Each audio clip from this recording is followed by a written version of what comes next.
Trong mắt bạn, Nhật Bản có hình dáng như thế nào? Mình vẫn chưa tưởng tượng rõ ràng cho đến chuyến du lịch đầu tiên vào mùa thu năm 2019. Một hành trình đẹp và đáng nhớ, đủ để mình muốn quay lại đất nước này và chia sẻ cho mọi người về trải nghiệm của mình.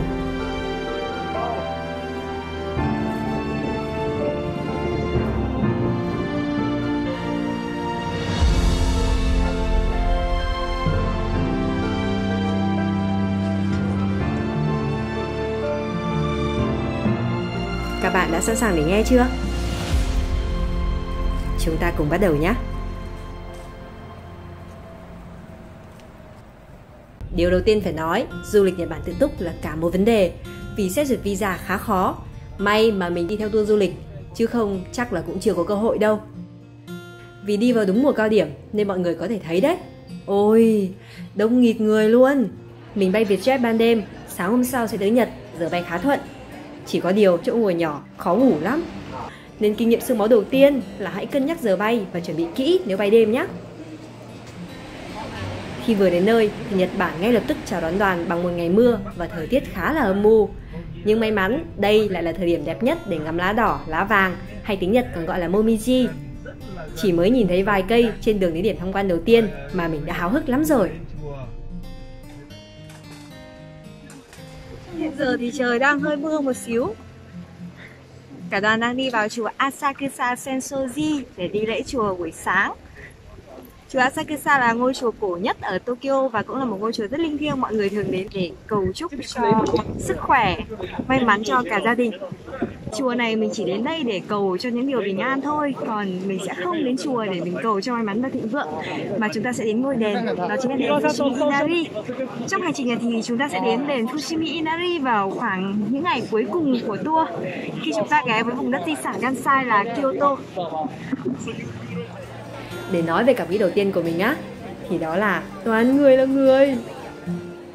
Với một đứa không thích đông đúc như mình thì trải nghiệm này chẳng thích thú lắm. Thế mới nói, đi tour hay tự túc thì mỗi thứ đều có ưu nhược điểm riêng cả nhờ. Chùa Sensoji có tuổi đời gần 1400 năm, thờ Phật và Quan Âm. Phật giáo cùng với thần đạo là hai tôn giáo phổ biến nhất ở Nhật Bản. Theo Cục Thống kê Nhật Bản năm 2021 thì có đến 66,7% cư dân sống và thực hành theo tôn giáo Phật giáo. Do đó, cả đất nước có đến hơn 77.000 ngôi chùa đấy.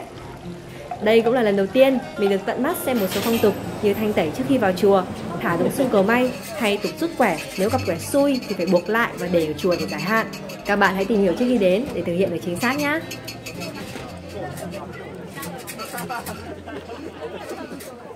Ngay cổng chùa thì là con đường ken đặc hàng quán cực kỳ sầm uất. Các tour thường chọn cho du khách ăn trưa ở đây và tham quan điểm kế cận là ngoại thành Hoàng cung. Tuy nhiên, do mưa lớn nên mình chỉ được ngắm từ trên xe thôi.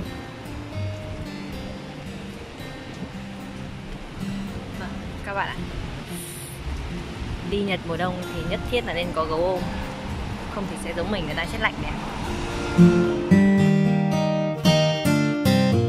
Rồi đây chúng ta đang đi ở giữa công viên Hoàng cung nha các bạn anh chị nhé.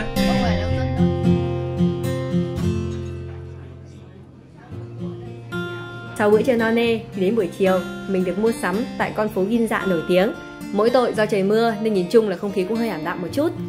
Khi ấy Uniqlo chưa về Việt Nam nên mọi người mua sắm tích cực lắm. 2022 mà mở lại du lịch thì chắc là đi chỗ khác rồi.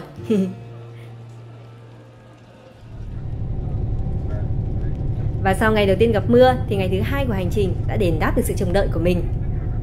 Địa điểm tham quan trong buổi sáng là công viên Sowakinen. Đến đây thì mình mới biết là những hình ảnh được chụp lên không hề là sản phẩm của tô vẽ quá đà. Dù qua một cơn mưa nhưng hàng cây bạch quả ở Sowakinen vẫn đẹp, lãng mạn và thơ mộng, chẳng kém những khung tranh đã làm mình xao xuyến cho tập 40 Conan.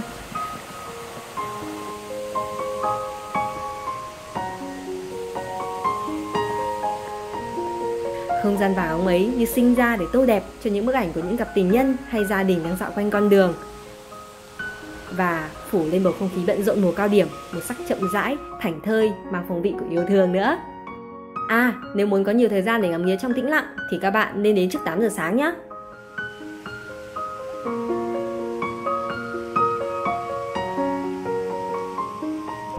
Ba địa điểm tiếp theo khá gần nhau là làng cổ Oshinohakai, trạm số 5 trên núi Phú Sĩ và hồ Kawaguchi.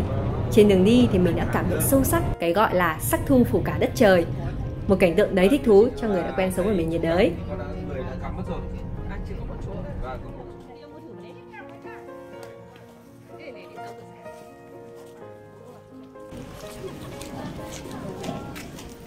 Kiểu nào đang quay. Hiện giờ thì bọn mình đang trên đường đi vào làng Oshinohakai ở dưới chân núi Phú Sĩ luôn ạ. Ngay lát nữa thôi thì ngôi làng cổ như tranh vẽ này sẽ hiện ra trước mắt của chúng ta. Tuy mình nói vậy nhưng làng cổ Oshinohakai có vẻ vừa qua mùa lá nên cây chơi trụi khá nhiều, kết hợp với bầu trời âm u nên cảnh vật không làm mình wow lắm. Điểm thú vị là ngôi làng được bao quanh bởi rất nhiều hồ nước trong vắt là nước ngầm của băng tan trên núi Phú Sĩ về. Trong đó có một hồ nước âm 30 độ, thử thách du khách cho tay xuống trong 1 phút. Mình đã thử và nước vô cùng lạnh.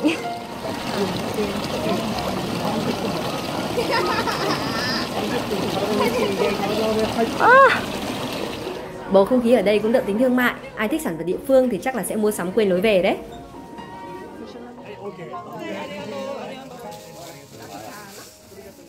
Của người Việt Nam có tương đương với từng nhân vật ở trong thế. Rời làng cổ, nhờ thời tiết thuận lợi nên đoàn lên tới trạm số 5 ngắm núi Phú Sĩ, xuyên qua rừng cây lá kim rụng lá đầy kỳ ảo. Đây là khu rừng chân mua sắm rất nhộn nhịp. Trong đó có một ngôi đền thần đạo ở vị trí cao, có góc nhìn khá đẹp đến ngọn núi biểu tượng của Nhật Bản.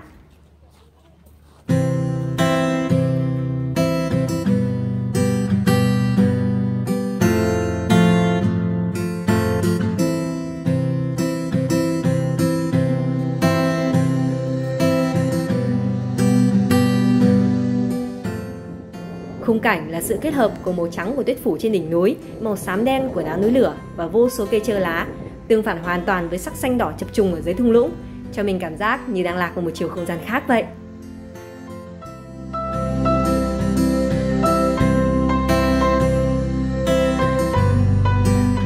Sau khi ngắm hoàng hôn ở biển mây thì một bất ngờ cuối ngày lại đến ở hồ Kawaguchi, hồ nước ngay trên núi Phú Sĩ, nơi đang có những con đường lá đỏ được thắp sáng bởi đèn. Tuy quay lên hơi tối một chút nhưng cảnh tượng bên ngoài khá lung linh huyền ảo, nếu có dịp các bạn đừng bỏ qua nhé.